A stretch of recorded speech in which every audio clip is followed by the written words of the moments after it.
और जो हमने अगले दिन हमने मिर्चियाँ लगाई थी वो उनका क्या बना? ये देखो अभी ये पड़ी हुई है। देखें देखें इनकी पत्ते तो निकाले पहले। ओ प्रोग्राम तो बढ़ गया। भाई मिर्च है भी कोई अंदर की नहीं? ये देखो यार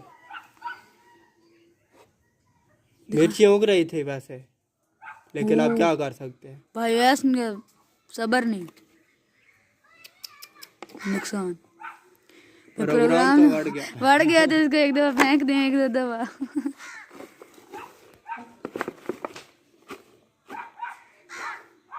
चलो अब ये मिट्टी इस्तेमाल कर लेते हैं।